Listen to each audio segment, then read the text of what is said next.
So, ఇప్పుడు next question 11వ question చూద్దాం. 11వ question ఏమంటున్నాడు? వంశపారపర్యంగా వంశపారంపర్య స్వభావం దీన్నే హెరిడిటరీ నేచర్ అంటాం. సో, వంశపారంపర్య స్వభావం మరియు వివక్ష మధ్య గల సంబంధంపై కింది వాక్యాలను పరిశీలించండి అంటున్నాడు. ఇక్కడ 2 డిఫరెంట్ భావాలనిచ్చాడు. వంశపారంపర్య స్వభావం అంటే హెరిడిటరీ నేచర్ మరియు వివక్షకు మధ్య గల సంబంధం గురించి కింది వాక్యాలను పరిశీలించండి. కులం మరియు జాతి అనేవి 2 వ్యక్తి యొక్క పుట్టుకతోనే లభిస్తాయి. యెస్. 2 కరెక్టే. ఎందుకంటే జాతిని మనం ఎలా డిసైడ్ చేస్తాం? చర్మం రంగు, బాహ్య లక్షణాలు, వాళ్ళు ఏ కుటుంబంలో అంటే వాళ్ళ యొక్క పూర్వీకుల చరిత్ర. సో, వీటిల మీద మనం జాతిని డిసైడ్ చేస్తాం. సో, కులం కాన్సెప్ట్ కూడా అంతే కదా! సో, జాతికి, కులానికి పెద్ద డిఫరెన్స్ లేదు. కులాన్ని కూడా ఏంది వ్యక్తి యొక్క పుట్టుకతో ఇక్కడ కలర్ మ్యాటర్ అవ్వకపోయినా ఆ వ్యక్తి ఏ వంశంలో జన్మించాడనే దాన్ని బట్టే అంటే ఏ కులంలో కులం అనేది డిసైడ్ అవుతుంది. సో, ఏ అనేది కరెక్టు.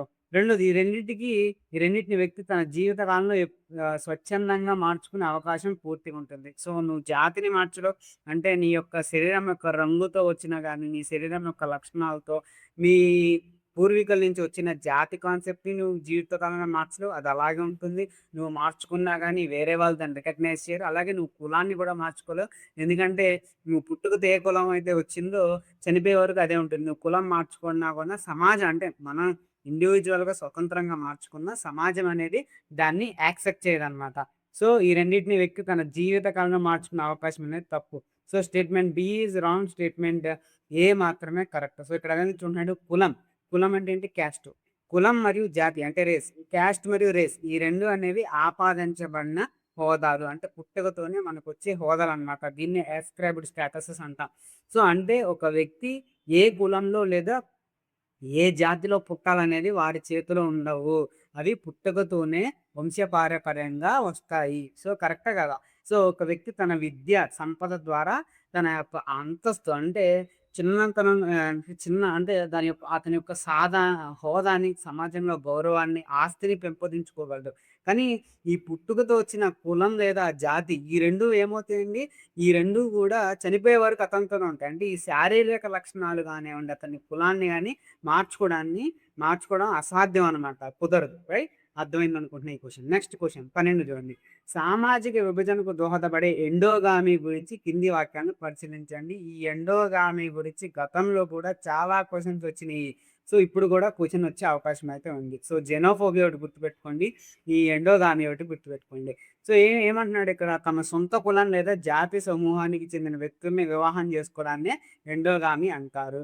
సో, రెండో స్టేట్మెంట్ ఏంటి? ఎండోగామి అనేది సమాజంలో వివిధ వర్గాలనంటే సామాజిక విభజనలనైతే తగ్గిస్తుంది. సో, చూద్దాం. ఎండోగమి దీన్నే సగోత్ర లేదా సజాతి అంటారు. ఈ పదాలను గుర్తుంచుకోండి. ఎగ్జామ్‌లో చాలా చాలా ఇంపార్టెంట్ అమ్మా. అడిగే అవకాశం కూడా ఉంది. సో, ఎండోగామి అంటే ఏంటి? సగోత్ర లేదా సజాతి. సజాతి వివాహ పద్ధతి. అంటే ఏంటి? కేవలం ఈ ఒక కులం వాళ్ళు ఆ కులం అమ్మాయిని మాత్రమే పెళ్లి చేసుకోవడం. లేదా ఒక జాతి వాళ్ళు లేదా మతం వాళ్ళు ఆ మతం వాళ్ళని లేదా ఆ జాతి వాళ్ళని పెళ్లి చేసుకోవడం. సో, దీన్నే మనం ఏమన్నాం ఎండోగామి అంటున్నాం. సో, ఈ పద్ధతి అనేది ఇప్పుడు స్టార్ట్ అయింది కాదు. తరతరాలుగా మన సమాజంలో మన పెద్దలు అంటే మన పూర్వీకుల నుంచి వస్తున్న ఆహ్, ఆచారం అన్నటిది. సో, ఇది వివిధ సమూహాల మధ్య సంబంధాలు ఏర్పడకుండా పోతాయి. సో, ఈ ఎండోగామి వల్ల వచ్చిన డేంజర్ ఏంటంటే కులాంతర వివాహాలు జరగవు. జాతాంతర వివాహాలైతే జరగవు. సో, జరగడం వల్ల అలా జరగకపోవడం వల్ల ఏంటి ఒక కులం వాళ్ళు ఇంకొక కులం వారి కులంలోనే పెళ్లి చేసుకోవడం వల్ల సమాజంలో సంబంధాలనేవి ఏర్పడవనమాట. సో, ఎప్పటికప్పుడు ఇది రిలేషన్ ఈ కులం అనే కాన్సెప్ట్ కొనసాగుతూనే ఉంటుంది గానీ అంతమవ్వదు.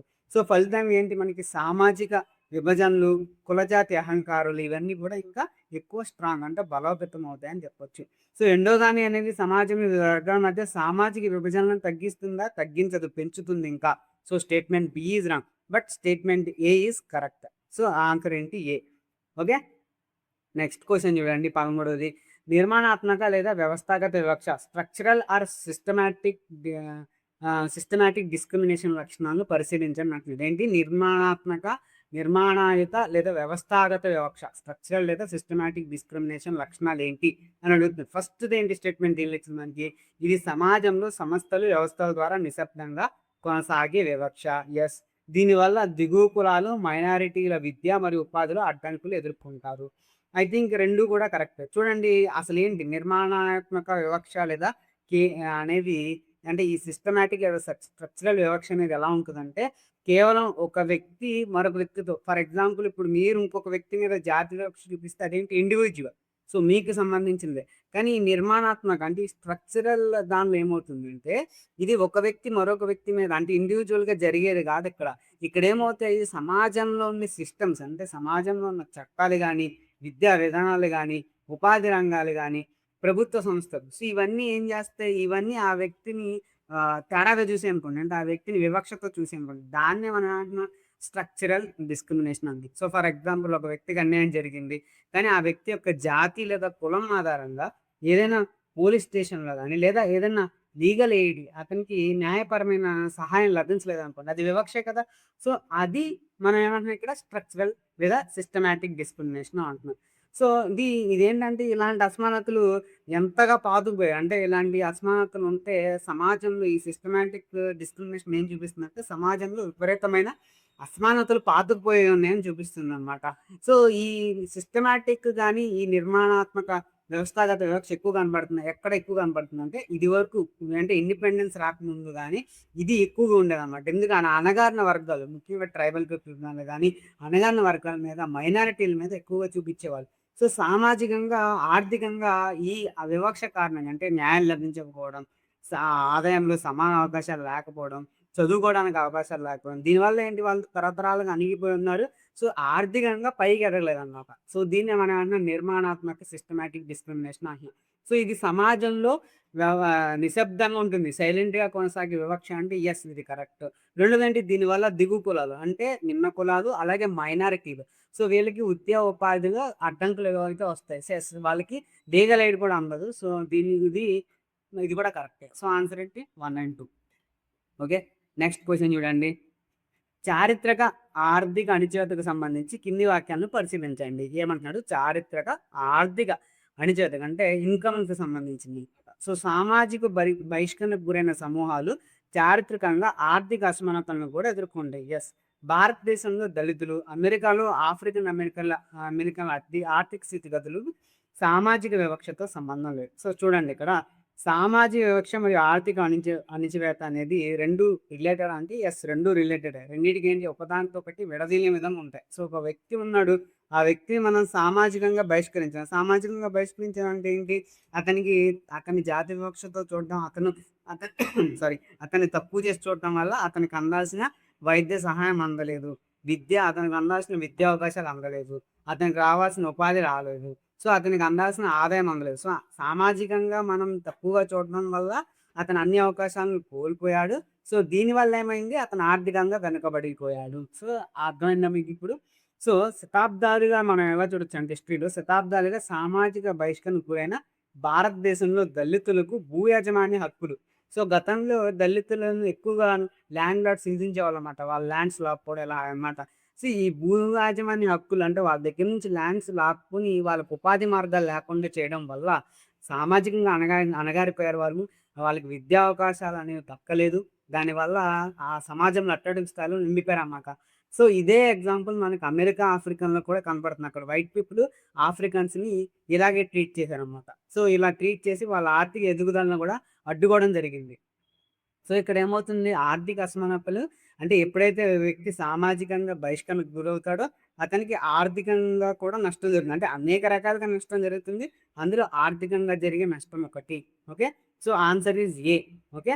ఇంకొకటి భారతదేశంలో దళితులు ఆఫ్రికన్ అమెరికన్ ఆర్థిక స్థితిగతులకు సామాజిక వివక్షతో సంబంధం ఉందంటలే ఇక్కడ సంబంధం లేదు. అంటే సామాజిక వివక్ష అంటే జాతి వివక్షకి ఆర్థిక అంశాలకి సంబంధం లేదంటున్నాడు. సో, ఇది రాంగ్. సో, సామాజికంగా వెలివేయబట్టే కదా అతనికి ఆర్థికంగా ఇబ్బంది పడేది. సో, అది. ఓకే. Next question. జాతి భిన్నత్వం మరియు వివక్ష మధ్య గల వ్యత్యాసంపై సరైన ప్రతిపాదన వాక్యాన్ని గుర్తించండి. సో, భిన్నత్వాన్ని గౌరవించినప్పుడు సమాజంలో శాంతియుత సహజీవనం సాధ్యమవుతుంది.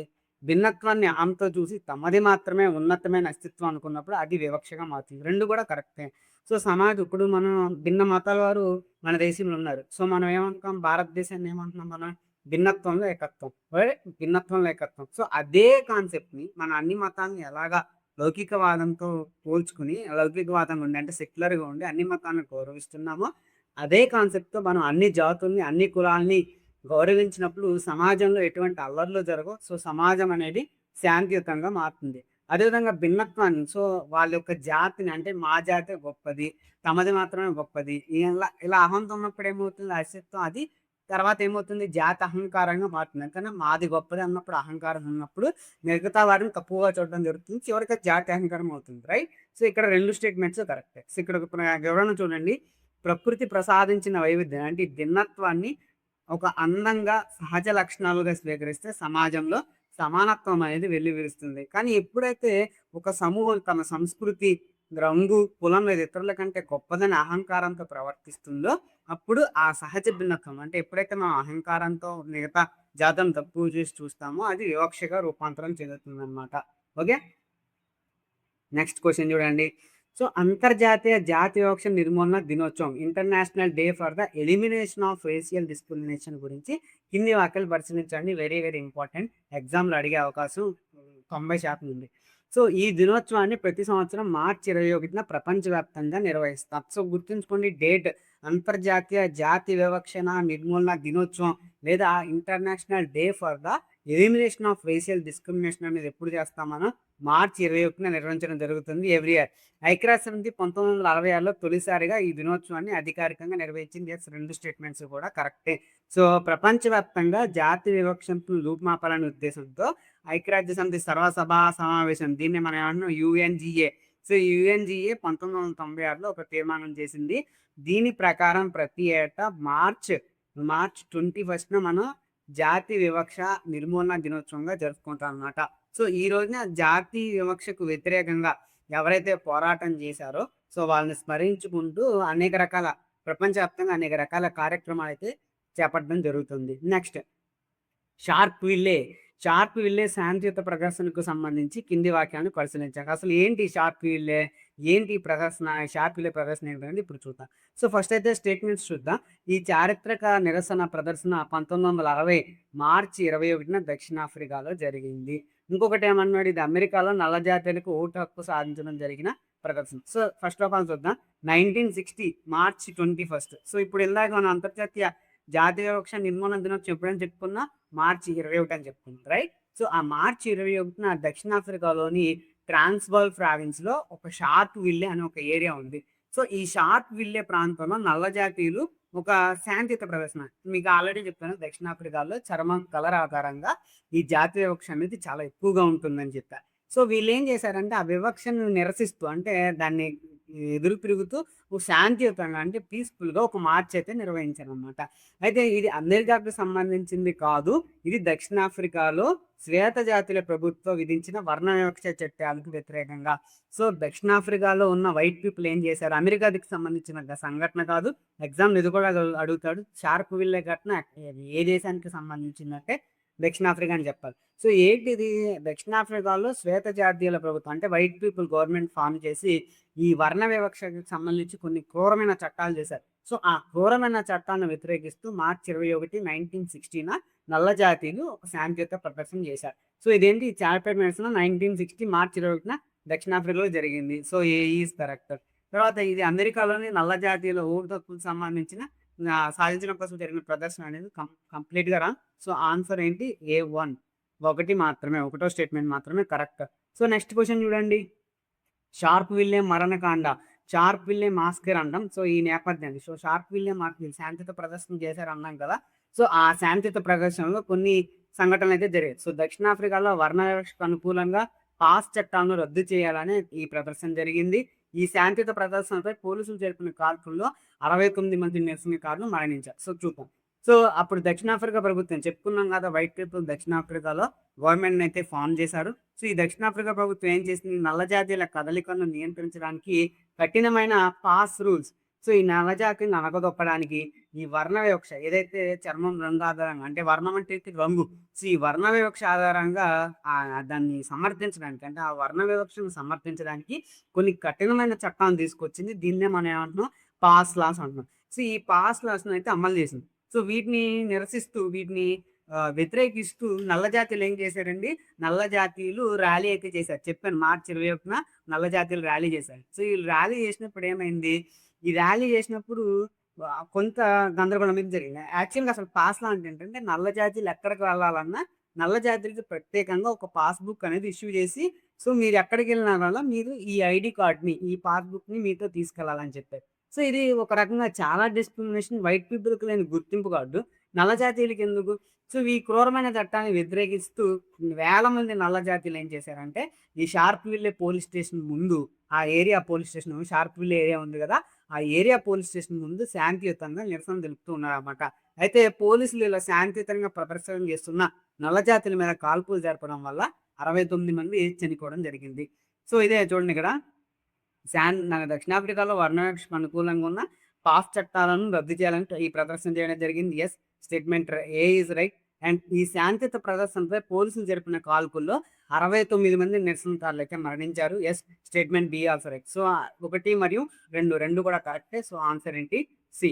సో, నెక్స్ట్ 19థ్ క్వెషన్ చూడండి.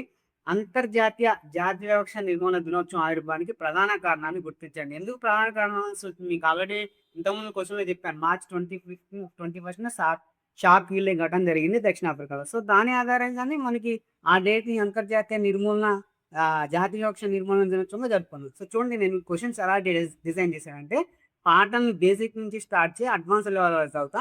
సో, ప్రతి కాన్సెప్ట్‌ని క్వెషన్ రూపంలో కవర్ చేసుకుంటూ వెళ్తున్నాం అన్నమాట. ఓకే. సో, మీకు ఇప్పుడు ఈ క్లాసెస్ అర్థమై ఉంటాయి. ఎందుకు నేను 1,00,000 క్వెషన్స్ అంత ఇంపార్టెన్స్ ఇస్తున్నాను. సో, అంతర్జాతీయ జాతి వివక్ష నిర్మూలన దినోత్సవం ఆవిర్భావానికి గల ప్రధాన కారణం ఏంటి? షార్ప్‌విల్లే కాల్పుల్లో మరణించిన 69 మంది అమరుల త్యాగాలను గుర్తు చేసుకోవడానికి ఈరోజు నేర్చుకున్నారు. Yes, correct. రెండో ప్రపంచ యుద్ధంలో బాధితులైన యూతుల జ్ఞాపకార్థం. అసలు దీనికిను షార్ప్‌విల్లే ఘటనకి సంబంధం లేదు. యుద్ధానికి ఇది ఒక జాతి వివక్షకి సంబంధించిన నిరసన కార్యక్రమం. సో, ఆన్సర్ ఏంటి మనకి ఏ మాత్రమే. సో, 1960 మార్చ్ 21న దక్షిణాఫ్రికాలో షార్ప్‌విల్లేలో మనకు తెలుసు వర్ణ వివక్షకు వ్యతిరేకంగా నల్ల జాతీయులు పోరాడుతుంటే పోలీసులు వాళ్ళ మీద కాల్పులు జరపడంతో పోలీసుల తుపాకీ తోటాలు 69 మంది అమరులైతే చనిపోయారు. సో, ఈ అమరుల త్యాగాలకు నివాళిగా ఐక్యరాజ్య సమితి మార్చ్ 21న అంతర్జాతీయ జాతి వివక్ష నిర్మూలన దినోత్సవంగా జరుపుకుంటున్నాం. సో, వారి పోరాట స్ఫూర్తితోనే మనకి 1996 మార్చ్ 21న అంతర్జాతీయ జాతి వివక్ష నిర్మూలన దినోత్సవంగా జరుపుకోవడం అయితే జరిగింది. సో, స్టేట్మెంట్ 1 మాత్రమే correct. Statement B is wrong. Statement 2 తప్పు. సో, ఏ 1 మాత్రమే ఆన్సర్. Next question. సో, చూడండి 20థ్ క్వెషన్. సో, దక్షిణాఫ్రికాలో వర్ణ వివక్ష ముగింపునకు సంబంధించి దక్షిణాఫ్రికాలో ఈ వర్ణ వివక్ష అనేది ఎలా ముగిసిందో చూద్దాం. సో, దక్షిణాఫ్రికాలో వర్ణ వివక్ష విధానం అధికారికంగా 1994 వరకు కొనసాగింది. ఇది స్టేట్మెంట్ 1. స్టేట్మెంట్ 2 ఏమంటున్నాడు? 1994 తర్వాత కూడా అక్కడ నల్ల జాతీయులకు విద్యా ఉద్యోగాల్లో చట్టపరమైన హక్కులు నిరాకరించబడ్డాయి. సో, దీని గురించి చూద్దాం. సో, దక్షిణాఫ్రికాలో దశాబ్దాల పాటు కొనసాగిన అపార్థీడ్. సో, దక్షిణాఫ్రికాలో వర్ణ వివక్షను ఏమంటున్నాం మనం? అపార్థీడ్. సో, ఇది ఎగ్జామ్‌లో గూడా అడుగుతారు. దక్షిణాఫ్రికాలో వర్ణ వివక్షకున్న పేరేంటంటే అపార్థీడ్. సో, ఎగ్జామినర్ పేపర్ టఫ్‌గా సెట్ చేయాలి. ఎందుకంటే కాంపిటీషన్ హెవీగా ఉంది. సో, అలాంటప్పుడు టఫ్‌గానే సెట్ చేస్తాడు. సో, అపార్థీడ్. సో, ఆ అపార్థీడ్ విధానం నెల్సన్ మండేలా నాయకత్వంలో. సో, ఈ అపార్థీడ్ అనే వర్ణ వివక్ష విధానానికి వ్యతిరేకంగా నెల్సన్ మండేలా నాయకత్వంలో జరిగిన సుదీర్ఘ పోరాటం అయితే జరిగింది. అంటే ఇండియాలో ఫ్రీడమ్ స్ట్రగుల్ ఎలా జరిగిందో దక్షిణాఫ్రికాలో ఈ వర్ణ వివక్షకు వ్యతిరేకంగా పోరాటం జరిగింది. ఆ పోరాటానికి నాయకత్వం వహించింది ఎవరు? Nelson Mandela. సో, ఈ సుదీర్ఘ పోరాటంలో ఎప్పుడు ముగిసిందంటే 1994లో అధికారికంగా ముగిసిందనమాట. అంటే ప్రభుత్వానికి, ఈ ఉద్యమకారులకి మధ్య చర్చలు జరిగి వర్ణ వివక్ష ముగింపునికి అది దారితీసింది. సో, 1994లో జరిగిన తొలి ప్రజాస్వామ్య ఎన్నికల అనంతరం వర్ణ వివక్ష చట్టాలనేవి రద్దయ్యాయి. సో, నెల్సన్ మండేలా యొక్క పోరాట ఫలితంగా 1990లో ఎలక్షన్స్ జరిగి అక్కడ ఇప్పుడు డెమోక్రటిక్ గవర్నమెంట్ అనేది అంటే ప్రజాస్వామ్యబద్ధమైన గవర్నమెంట్ ఏర్పడింది. సో, అధికారంలోకి వచ్చిన గవర్నమెంట్ ఏం చేసింది? నల్ల జాతులకి అంటే ఈ వర్ణ వివక్షకు అనుకూలంగా ఉన్న చట్టాలన్నిటిని రద్దు చేసింది. సో, అన్ని జాతుల ప్రజలకు విద్య, ఉద్యోగం, ఓటు హక్కులు. సో, నల్ల జాతీయులకు కూడా ఎలాంటి వివక్ష లేకుండా ఉద్యోగం, ఓటు హక్కు అయితే కల్పించడం జరిగింది. సో, ఇక్కడ మనకి స్టేట్మెంట్ రా రా 2 అనేది అంటే స్టేట్మెంట్ 2 రాంగ్. ఎందుకంటే 1994 తర్వాత అక్కడ నల్ల జాతులకి ఉద్యోగాల్లో చట్టపరమైన హక్కులు నిరాకరించబడ్డాయి. అంటే ఇవ్వలేదు అంటున్నాడు. తప్పు. ఓన్లీ స్టేట్మెంటే కరెక్ట్. దక్షిణాఫ్రికాలో వర్ణ వివక్ష విధానం అధికారికంగా 1994 వరకు కొనసాగింది. 94 తర్వాత కొత్త గవర్నమెంట్ వచ్చిన తర్వాత ఏమైంది? డెమోక్రటిక్ గవర్నమెంట్ వచ్చిన తర్వాత వాటిని రద్దు చేయడం జరిగిందనమాట. So, next question 21st.